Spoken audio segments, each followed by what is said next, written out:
Government temporarily limits inbound travel to help contain the spread of COVID-19. And the Agriculture Department looks into the so-called tongpats corruption scheme within the agency.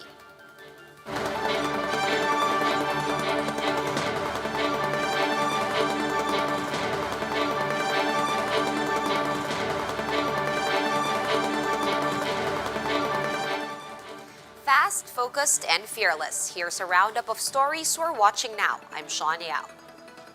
The government is looking to finish vaccinating all health workers by mid-April before moving on to other priority sectors. Greg Gregorio with that story. The government is hoping to finish vaccinating an estimated 1.7 million health workers by the middle of April. On March 16 alone, more than 20,000 healthcare workers received their first dose of COVID-19 vaccines. Total inoculated medical frontliners are now at more than 240,000 based on data from the National Task Force Against COVID-19. Some 5,000 vaccinees have reported adverse effects, which are mostly mild and common. In a forum of Kapihan sa Manila Bay, Vaccine Czar Carlito Galvez Jr. says all 1.1 million doses of Sinovac and Astrazeneca vaccines have been distributed to more than 900 sites all over the country. They are also targeting to inoculate 1 million individuals a week by April and 2 million weekly by May, depending on the available vaccine supply by that time. Sa April po natin, meron po tayong order na 1.5 million sa Sinovac at gusto po namin na i-upload na 2 million yun. And then ngayon, we are negotiating with the Russian embassy. Another 2 million will be coming from Gamaleya. Gamaleya's application for emergency use authorization is still pending at the Food and Drug Administration. In total, the government hopes to have 4 million vaccine doses by April and 8 million by May. Galvez says that the master list for at least 4 million senior citizens who are second in line in the vaccine priority list is now ready. He estimates that they can be vaccinated with Sinovac starting April, while the rest of the priority sectors could begin by May. For News 5, Greg Gregorio, we are One News. A member of the National Immunization Technical Advisory Group, or NITAG, maintains that 2 doses of Astrazeneca shots are needed for each recipient. Dr. Maria Consorcia Quizon told One News that the remaining available jabs should only be administered as first doses once the next shipment is secured. Quizon explained that otherwise, the gains obtained from the inoculation of the first dose will be negated. This comes as the government plans to exhaust all on-hand shots as a first dose amid uncertainties on the arrival of the next tranche. We don't want to think that the second dose will not be available on the recommended time that it should be given, referring to the second dose. As for the progress of the vaccination drive, the NITAG member said it's now up to hospitals to fast-track their staff's inoculation. The vaccine is there. It's available. They reached already the places where they're supposed to reach. Now, the ball is in the court of the receiving hospitals. The health department says that mild and asymptomatic COVID-19 patients should occupy community isolation units. Dr. Alethea de Guzman of the DOH Epidemiology Bureau said that this should help decongest hospitals, especially in COVID-19 hotspots. In an interview with One News' The Chiefs, Philippine General Hospital spokesman Dr. Jonas Del Rosario warned that the PGH could be overwhelmed if the uptrend in cases continues. We can say that we're better prepared, we're knowledgeable, we have the 1-year experience of taking care of patients. But if we do not have the rooms or the space in the hospital, how are we going to take care of them? Several hospitals in Metro Manila have been placed under critical status in terms of bed occupancy for COVID-19 patients. To tell us more about how they're coping, we have on the line Lung Center of the Philippines spokesperson, Dr. Norberto Francisco. Good afternoon, Dr. Francisco. What is your current utilization rate for COVID-19 patients in the Lung Center? Good afternoon, Sean, and good afternoon to all our listeners. Yes, Lung Center of the Philippines is a 200-bed capacity hospital, and right now we have dedicated 55% of our beds to COVID cases, of which 80% has been filled up as of this morning. And from the total number of confined COVID patients in the lung center, Doc, around how many cases are severe and how many are mild, just roughly? We don't admit mild cases because Lung Center is a facility designed for moderate at the very least and mostly severe and critical cases. So we have ICU or critical care beds numbering 61 and 51 of that has been filled up this morning, and that's 84%. All right, now having said that, Dr. Francisco, do you agree with the Health Department's proposal to just confine mild and asymptomatic cases in quarantine or isolation sites in communities instead of hospitals to decongest? Yes, for as long as they are being monitored, because we are in constant communications with the facilities, and the moment there's any deterioration or progression in any of their quarantine personnel, they bring them to the hospitals right away. All right, how would you compare, Doc, the current bed occupancy rate this time around at present from the rate in August last year when COVID-19 cases also peaked? We had more in August and also in March of last year. At the time, we dedicated 75% of our beds to COVID, and even our emergency room was filled up by then.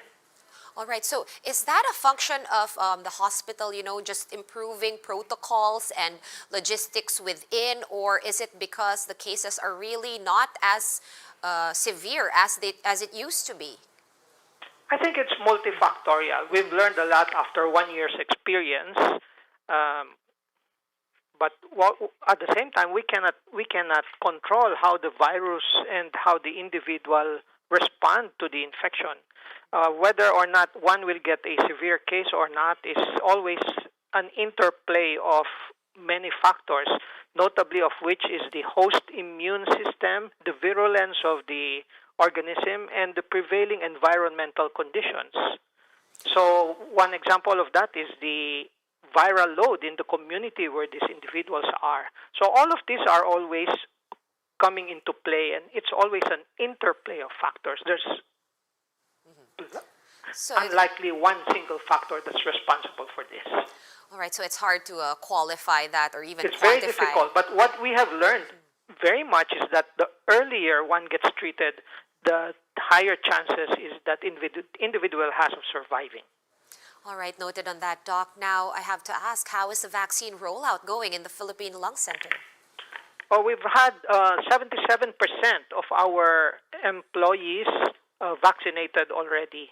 The few ones that have not been vaccinated had valid medical reasons for the delay, but we can still go after them over the next 2 weeks. All right, that's really good to hear, Dr. Francisco. Are you also in favor of the proposal made by Health Secretary Duque to administer all on-hand vaccines as a first dose instead of holding on to them as a second dose for those who already received the first jab?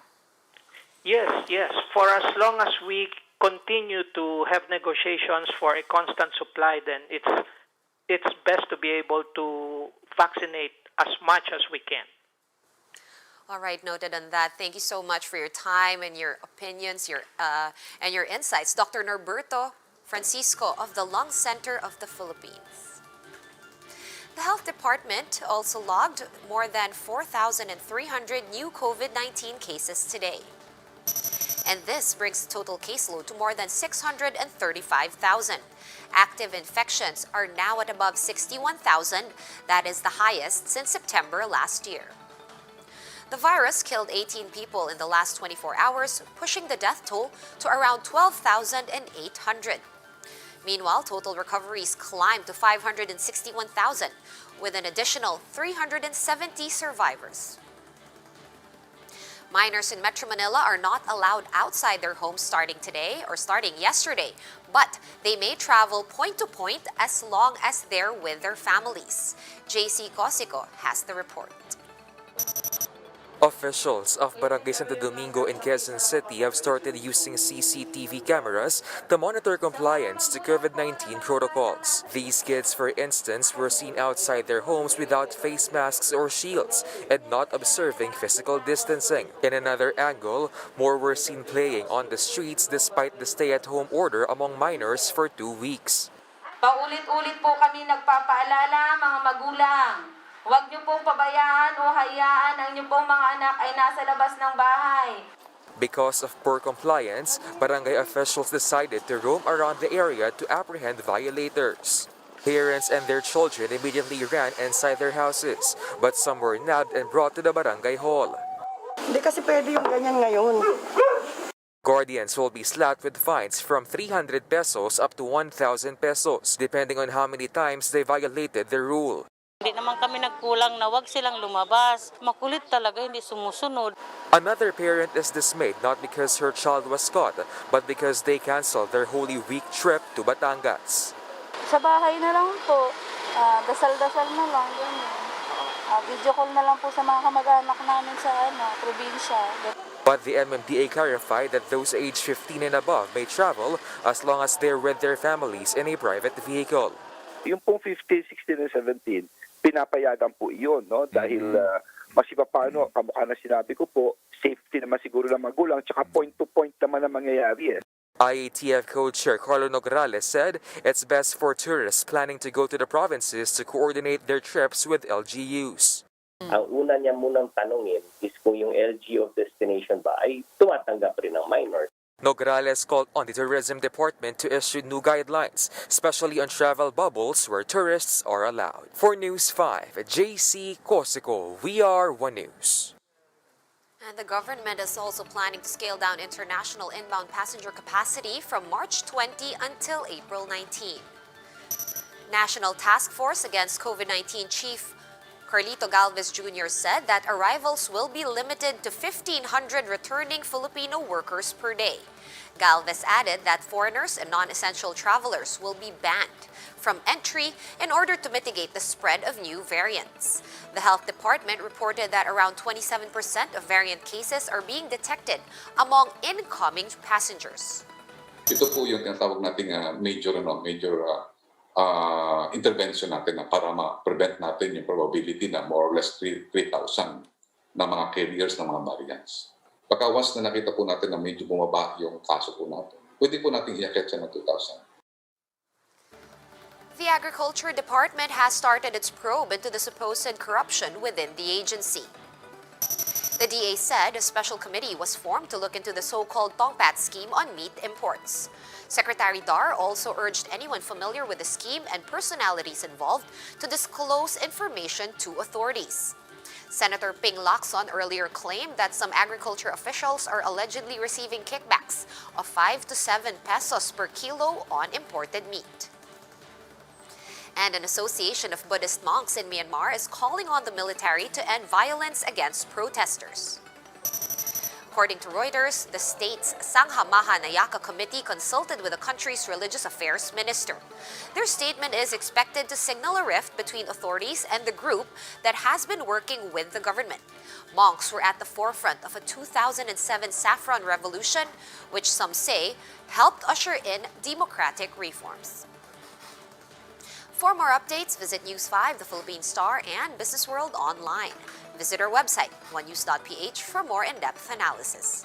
You can also catch One News on the Signal Play app. Register for a free account at www.signalplay.com and stream One News live anytime, anywhere. Mask on, wash hands, and stay safe, Philippines. I'm Sean Yao. We are One News.